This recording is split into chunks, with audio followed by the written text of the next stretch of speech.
السلام علیکم ورحمۃ اللہ۔ ترجمہ تفسیر القرآن الکریم، سبق نمبر 687۔ سورۃ الکہف، آیت 57 تا 59، پارہ نمبر 15۔ اعوذ باللہ من الشیطان الرجیم۔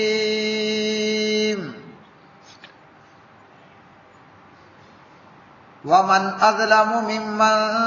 ذکر بآیات ربہ فأعرض عنہا ونسی ما قدمت یداہ انا جعلنا على قلوبهم أكنة أن يفقهوه وفي آذانهم وقرا وإن تدعوهم إلى الهدى فلن يهتدوا إذا أبدا وربك الغفور ذو الرحمة لو يؤاخذهم بما كسبوا لعجل لهم العذاب بل لهم موعد لن يجدوا من دونه موئلا وتلك القرى أهلكناهم لما ظلموا وجعلنا لمهلكهم موعدا۔ اور اس سے بڑھ کر ظالم کون ہے جسے اس کے رب کی آیات کے ساتھ نصیحت کی گئی تو اس نے ان سے منہ پھیر لیا اور اسے بھول گیا جو اس کے دونوں ہاتھوں نے آگے بھیجا تھا۔ بے شک ہم نے ان کے دلوں پر پردے بنا دیے ہیں اس سے کہ اسے سمجھیں، اور ان کے کانوں میں بوجھ رکھ دیا ہے، اور اگر آپ انہیں سیدھی راہ کی طرف بلائیں تو اس وقت وہ ہرگز کبھی راہ پر نہ آئیں گے۔ اور آپ کا رب نہایت بخشنے والا، خاص رحمت والا ہے۔ اگر وہ انہیں اس کی وجہ سے پکڑے جو انہوں نے کمایا ہے تو یقیناً ان کے لیے جلد عذاب بھیج دے، بلکہ ان کے لیے وعدے کا ایک وقت ہے جس سے بچنے کی وہ ہرگز کوئی پناہ گاہ نہ پائیں گے۔ اور یہی بستیاں ہیں ہم نے انہیں ہلاک کر دیا جب انہوں نے ظلم کیا، اور ہم نے ان کی ہلاکت کے لیے ایک مقرر وقت رکھ دیا تھا۔ ومن، اور کون، اظلم، زیادہ ظالم ہے، ممن، اس شخص سے کہ ذکرہ، وہ نصیحت کیا گیا، بآیات ربہ، اپنے پروردگار کی آیات کے ساتھ، فأعرض، تو اس نے اعراض کیا، منہ پھیر لیا، عنہا، ان سے، ونسیا، اور وہ بھول گیا، ما، جو کچھ کے قدمت، آگے بھیجا تھا، یداہ، اس کے دونوں ہاتھوں نے، انا، بلا شبہ ہم نے، جعلنا، کر دیے، علی قلوبہم، ان کے دلوں پر، اکنتاً، پردے، ان کے، یفقہوہ، وہ سمجھیں اس کو، یعنی قرآن کو سمجھیں، وفی آذانہم، اور ان کے کانوں میں، وقرن، ڈانٹ ہے، وَإِن، اور اگر تدعوہم، آپ بلائیں ان کو، الی الہدیٰ، ہدایت کی طرف، فلن یہتدوا، تو ہرگز نہ وہ ہدایت پائیں گے، اذن، اس وقت، ابدا، کبھی بھی، وربک، اور آپ کا رب، الغفور، بہت بخشنے والا، ذو الرحمہ، رحمت والا ہے، لو، اگر، یؤاخذہم، وہ پکڑے ان کو، بما، بسبب اس کے جو، کسبوا، انہوں نے کمائے، یعنی اعمال کیے، لعجل، تو یقیناً جلدی لے آئے، لہم، ان کے لیے، العذاب، عذاب، بلکہ لہم، ان کے لیے، موعد، ایک مقرر وقت ہے، لن یجدو ہرگز نہیں وہ پائیں گے من دونہ اس کے سوا موئلا کوئی جاہ پناہ وتلکا اور یہ القریٰ بستیاں اہلکناہم ہم نے ہلاک کیا ان کو یعنی ان کے باشندوں کو لما جب ظالموا انہوں نے ظلم کیا وجعلنا اور ہم نے کر دیا لمہلکہم ان کی ہلاکت کے لیے موعدا ایک مقرر وقت۔ پیارے بھائیوں اور میری بہنوں، سورۃ الکہف کی یہ آیات بینات اللہ رب الرحمن نے فرمایا اس سے بڑا ظالم کون ہے جس کو نصیحت کی گئی، نصیحت پہنچائی گئی، مگر اس نے پھر بھی منہ پھیر لیا۔ مطلب یہ ہے کہ ایسا شخص بہت بڑا ظالم ہے، ظالموں میں بڑا ظالم ہے ایسا شخص کہ اس تک اللہ کا پیغام، اللہ کا کلام، اللہ کی وحی پہنچا دی گئی، اس نے سمجھ بھی لی، سن بھی لیا، مگر اس کے باوجود بھی اس شخص نے منہ پھیر لیا، یعنی ماننے سے انکار کر دیا۔ کافر اور مشرک لوگ پیغمبروں کا جو لایا ہوا پیغام ہے، توحید کا پیغام، اللہ کی وحدانیت کا پیغام، یہ کافر مشرک سن بھی لیتے، مگر اس کے باوجود کہ جب سمجھ بھی لیا یہ ماننے سے انکار کر دیتے۔ جیسا کہ ہم دیکھتے ہیں کہ اذان سننے والا فجر میں بھی سنتا ہے، ظہر میں بھی سنتا ہے، عصر، مغرب، عشاء، پانچوں وقت سننے والا اذان سن لیتا ہے، حی علی الصلاۃ، حی علی الفلاح، آؤ نماز کی طرف اور آؤ کامیابی کی طرف۔ ہاں جی، سن بھی لیا اور سمجھ بھی لیا کہ نماز کے لیے بلایا جا رہا ہے، مگر پڑا سویا رہا، یا کاروبار میں مشغول رہا، یا دنیاوی گپ شپ کے اندر مشغول رہا، اذان سننے سمجھنے کے باوجود بھی نماز کے لیے نہیں آتا۔ یہی معاملہ ان ظالموں، ان کافروں، ان مشرکوں،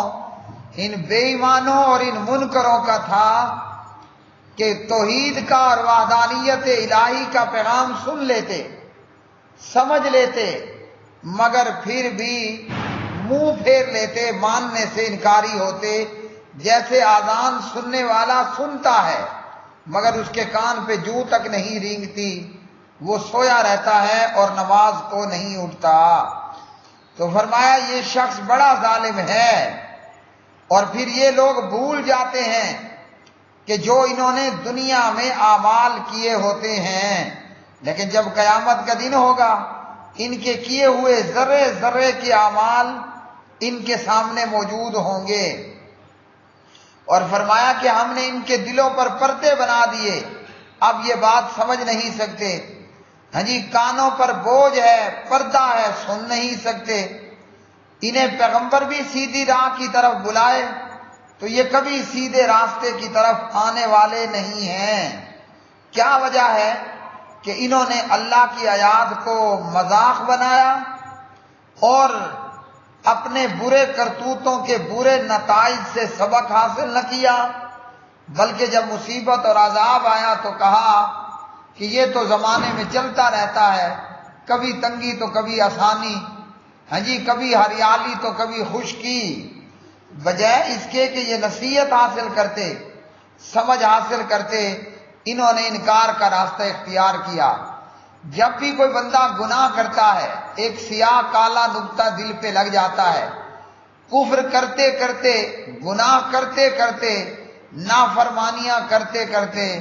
ایک وقت وہ آ جاتا ہے کہ دل بالکل کالا سیاہ پڑ جاتا ہے، اور یہ وہ وقت ہوتا ہے کہ جب دلوں پر پردے پڑ جاتے ہیں، کانوں میں بوجھ رکھ دیا جاتا ہے۔ یہ بظاہراً کان ہیں، آنکھیں ہیں، دل ہیں، مگر اس کے باوجود سن نہیں رہے، دیکھ نہیں رہے، سمجھ نہیں رہے ہیں۔ فرمایا کہ آپ کا رب بڑا بخشنے والا، نہایت رحم والا ہے، یعنی جو جتنا بڑا پاپی کیوں نہ ہو، ساری عمر گناہوں میں لت پت ہو کے گزار دی، مگر پھر موت سے پہلے پہلے سچے دل سے توبہ کی شرائط کے ساتھ توبہ کر لی تو پروردگار بڑی بخشش والا نہایت رحم والا ہے۔ بنی اسرائیل کا کیفل نامی آدمی ساری زندگی برائیاں کرتے گزار دی، مگر ایک رات کے کچھ لمحات میں سچے دل سے توبہ تائب ہو گیا تو لوگوں نے دیکھا کہ اس کے دروازے پہ لکھا تھا اللہ نے کیفل کو بخش دیا۔ ہاں جی، اسی طرح بنی اسرائیل کی بدکارہ عورت جس نے زندگی بدکاری کرتے ہوئے گزار دی، مگر اللہ کو اس کی ایک چھوٹی سی ادا پسند آئی، اسے توبہ کی توفیق ہوئی اور اللہ نے اس کو بخش دیا۔ اسی طرح حضرت ابو سفیان رضی اللہ تعالیٰ عنہ ساری زندگی اسلام کی دشمنی میں گزار دی، مگر جب فتح مکہ کے موقع پر اسلام لائے اللہ نے سرٹیفکیٹ عطا کر دیا رضی اللہ عنہ ورضوا عنہ کہ اللہ ابو سفیان سے راضی ہوا اور ابو سفیان اپنے پروردگار سے راضی ہو گیا۔ حضرت وحشی رضی اللہ تعالی عنہ جناب حضرت حمزہ بن عبد المطلب رضی اللہ عنہ کو قتل کر دیتے ہیں، مگر جب توبہ کرتے ہیں تو اللہ رب رحمان ان کی توبہ بھی قبول کر لیتے ہیں۔ حضرت ہند رضی اللہ تعالی عنہ اسلام دشمنی میں کوئی کسر نہ چھوڑی، لیکن جب توبہ کر لی اللہ رب العالمین نے انہیں بھی معاف کر دیا، فرمایا آپ کا رب بڑی بخشش والا، خاص رحمت والا ہے، نہایت رحم والا ہے۔ اگر اللہ رب العالمین فوری طور پر گناہوں سے پکڑ لے اور جلد ہی اپنا عذاب بھیج دے تو اللہ ایسا کر سکتا ہے، لیکن اللہ گنہگاروں کو اور کافروں اور مشرکوں کو مہلت دیتا ہے اور ظالموں کے لیے ایک وعدے کا وقت مقرر ہے، اس سے پہلے پہلے جو توبہ کر لے تو بچ جائے گا، لیکن جب مقرر شدہ وقت آ جاتا ہے پھر کوئی توبہ کرتا رہے اللہ تعالیٰ اس کی توبہ قبول نہیں کرتا۔ اور فرمایا یہ وہ بستیاں ہیں کہ جن بستیوں کو ہم نے ہلاک کیا یہ ظالم اور ظلم کرنے والے لوگ تھے، اللہ کی توحید کے انکاری، شرک کا ارتکاب کرنے والے اور مظلوم اور مجبور اور رعایا پر اور مخلوق پر ظلم کرنے والے۔ اللہ رب العالمین نے ان کی ہلاکت کے لیے بھی ایک وقت مقرر کر دیا تھا کہ اس سے پہلے توبہ طائب ہو جاؤ تو بچ جاؤ گے، ورنہ جب اللہ کا مقرر کیا ہوا وقت آیا تو پھر بچنا نہیں ہوگا، اور وہی ہوا۔ یہ قومیں اپنے وقت مقرر سے پہلے پہلے توبہ طائب نہ ہوئیں، اللہ نے ان کو ہلاک کر دیا۔ صالح علیہ السلام کی قوم سمود، شعیب علیہ السلام کی قوم مدین، لوط علیہ السلام کی قوم سدومی، یہ تمام بستیاں یہ سمجھنے سے انکار کر دیا اور سنبھلے نہیں، توبہ طائب نہ ہوئے، تو نتیجہ یہ ہے کہ جب مقرر شدہ وقت آیا ان کی ساری ہوشیاریاں اور سمجھداریاں، ان کی دولت اور ان کی دنیا اور ان کی بادشاہتیں ان کے کچھ کام نہ آئیں اور ان کو ہلاک کر دیا۔ تو یہ وہ بستیاں تھیں سبا اور سمود اور مدین کہ ان بستیوں کے آس پاس سے عرب کے لوگ گزرا کرتے تھے، تو اللہ رب العالمین نے عرب کے لوگوں کو، مکہ کے لوگوں کو اور قریشیوں کو بتا دیا کہ ان تباہ حال بستیوں کو تم نے دیکھا ہوا ہے، اگر ان بستی والوں کی طرف تم بھی کفر اور شرک کی راہ پہ لگے رہے تو تمہارا نتیجہ بھی یہی ہوگا۔ وآخر دعوانا ان الحمد للہ رب العالمین۔